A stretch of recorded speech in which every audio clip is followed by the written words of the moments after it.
in a turnaround from what the UK did, where the UK was like, no. This is bad for online cloud gaming. Right. The EU was like, yeah, no, you can do this. In fact, we think it's going to improve online and cloud gaming. We think it's going to increase competition.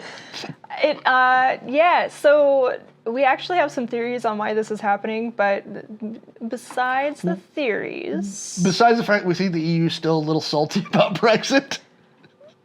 There's a little salt to be had about that. But so I think it's interesting. Here's the quote. Let me get you your reaction to the quote. Quote me. The Commission's in-depth market investigation indicates that Microsoft would not be able to harm rival consoles and rival multi-game subscription services. Okay. And while European regulators find that the deal could hurt other cloud gaming providers, they said they were satisfied with Microsoft's proposal to give all of its players licenses to stream their games through other companies if they want. Okay. So Microsoft did just with that permission is basically saying hey, if you don't want to use our streaming service or our cloud gaming service, it's okay. These games aren't going to be exclusive. Not necessarily, yeah. Which is also the sticking point for the Sony Xbox argument, right? Okay, all right. I find it interesting that the UK was very quick to stomp their foot down and say no. And then a couple of weeks after that, the EU is like, yeah, no, this is fine. And they address the exact same concerns that the UK brought up. Do you think that this means that basically everybody but the UK are going to benefit from this? So let's review where we're at right now. Japan has approved the deal. Yep. The EU has approved the deal. Yep. The UK has disapproved the deal, but it's in an appeals process right now. Yep. And the U.S. Federal Trade Commission has sued to stop the deal. That's working its way through the courts, and I think the last I read is July is when we're expecting the hearings about that. Okay. So, interesting. The UK is a small enough market. Yes. So my argument to a lot of people previously was, if the EU fully, the full EU says no, Microsoft can't just pull out of the European Union. Right.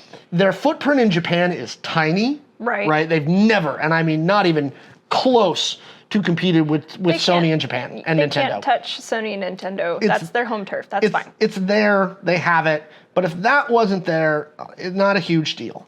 The US and the European Union are the two places where they can't afford to just walk away from those markets. Right. The UK is small enough that it won't necessarily affect too it wouldn't heavily. Wreck them. Right. It wouldn't wreck their whole thingy.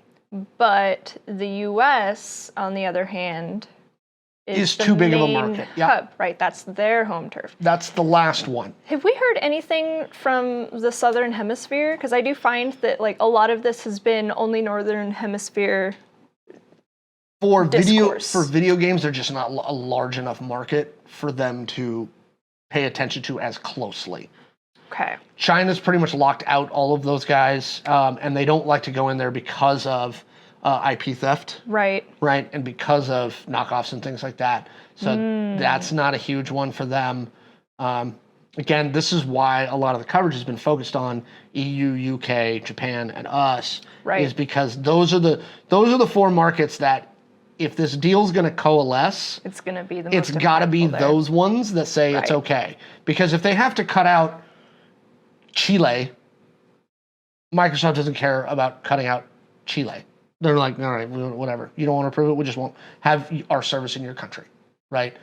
But the US, the EU, Japan, and UK are the ones that are going to have a distinct impact. Do we have any updates and or projections for the FTC? July. That's it? July. That's the only words? Okay. July. They're going to have a hearing with July, and the FTC has a very long history of being at odds with Microsoft. That's very true. This was one of the first modern monopoly cases and modern antitrust cases was Microsoft. Sorry, chat. Sorry, that was a good one in the chat, yeah. In the US, you can buy Xbox. In China, it's a Z-Box because communism made it too better. Oh, that's terrible. So I kind of want to reserve my hopes.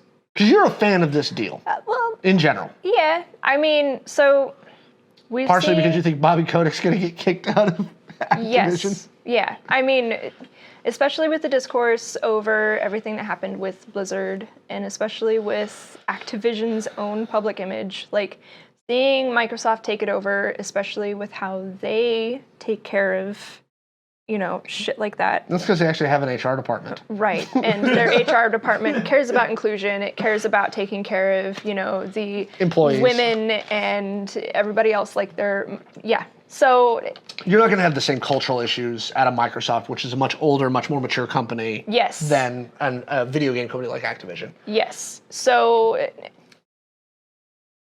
suffice to say, I would like to see them under new management. I'm trying to reserve my judgment and my hopes and dreams until we do see that FTC suit in July. Mm-hmm. I find it interesting that the EU and the UK have both kind of come at odds. I don't think that it is a surprise by any means. And I do also find it interesting that Japan was the first to go, yeah, fine. Whatever, Go for it. We don't care. You're not really going to do anything to us anyways. Yep. Which, kudos to them, because confidence. Give me your hot take. I am generally against corporate consolidation. That's been my general feeling for a very, very long time. I don't like corporate consolidation. Yes, I'd like to see Activision under new management. The thing is I think that the issue that all of these folks run into is this. They cannot predict the second and third order effects of what this deal is going to do 8-10 years from now as they're trying to approve it. We don't know, we don't know what the future of cloud gaming is. We just don't, right? The fact of the matter is we don't know what the future of digital distribution is. We don't know what the future of cloud gaming is. We don't know what any of these things are going to look like in 10 years. It is the Wild West right now. And so what they're trying to do, and this has been the problem with just technology stuff in general, is how do you regulate in time? Right. Right? How do you go, yeah, we've got a general idea this is probably a bad idea, especially when it's like, we feel like this might be a bad idea, but we can't really prove it because we can't articulate everything we think might happen. We don't have the words or concepts yet. Yeah, we don't know. Trying to predict ChatGPT 10 years ago. No. That wasn't on my radar. And again, the specifics with corporate consolidation and what that means is really, really difficult to predict. And we can't even call it monopolization because it is not they're not taking over Sony, right? They're taking over game They're buying one of their companies. suppliers. Right. And so that's the thing where they go, they're not buying a different vertical, or they're not buying outside of that thing. They're not buying their horizontal stuff. They're just doing a thing, which is why, again, everybody was really surprised when UK CMA came out against it, because they're typically, when it's like when you're buying a supplier up or down chain, they don't have any issues. It's usually not an issue. It's usually when you're trying to buy a direct competitor, and you're trying to merge with a competitor and lower the amount of competition in that market that they start having issues. Which the US is very well known for. And the other thing is, the argument is, it's Activision Blizzard, but new game companies come out all the time. Right. You know what I mean? So... I mean, we see new game companies established with studios of 1 to 3 people, Yeah, because you see guys leave, all right, these 5 people left Ubisoft, and they went and formed their own studio, and now they're making this game. And that's where Respawn came from. Yes. Respawn was developers who came out of Bungie. Yep. Right? Yep. Was it Bungie? I believe it was Bungie. And I also know that, I'm pretty sure, was it Bungie, or was it, right, it might have been Activision.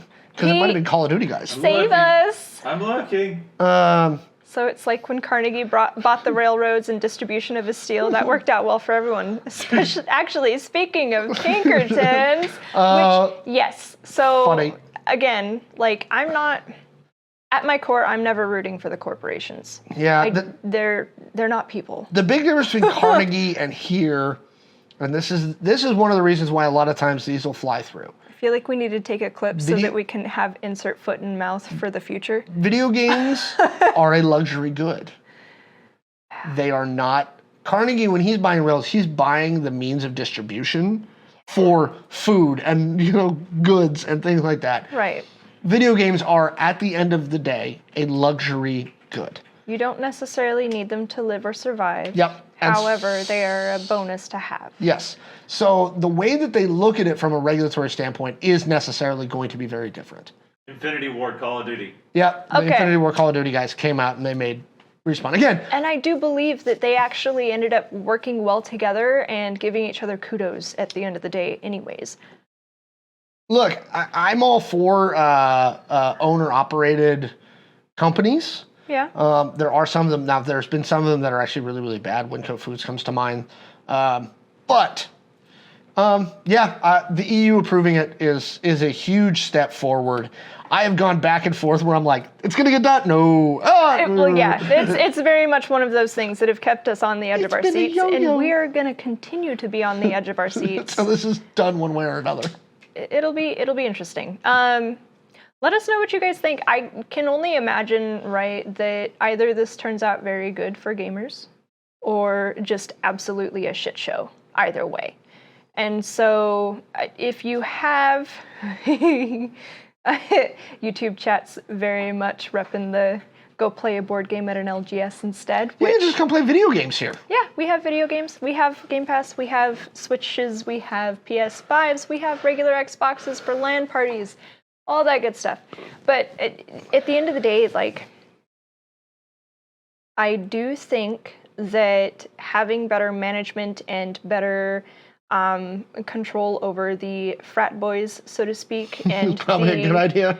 The misogyny that is rife in the game world, especially, to have control over that and to actually improve on that will make the gaming experience better. It will make it so that women are not afraid to be on the mics when they play games. It'll make it so that, we are proud to be gamers and part of that community. And I can only hope that if they do kind of merge and create a better system, it'll be better. It'll be better for all of us, especially we have kids growing up in this now. We're going to find out because Starfield, they're Bethesda Activision. Starfield comes out soon. So we're going to find out. I'm ready for Blizzard. But does Blizzard release new games? I keep waiting for one. Overwatch 1.5. Diablo 4. Hey nerds, thanks for watching. Visit gamersheavenpnw.com for our merch store, which you can get cool shirts like this and rep some of my awesome art. Also, like and subscribe for more content so we can make more videos for you.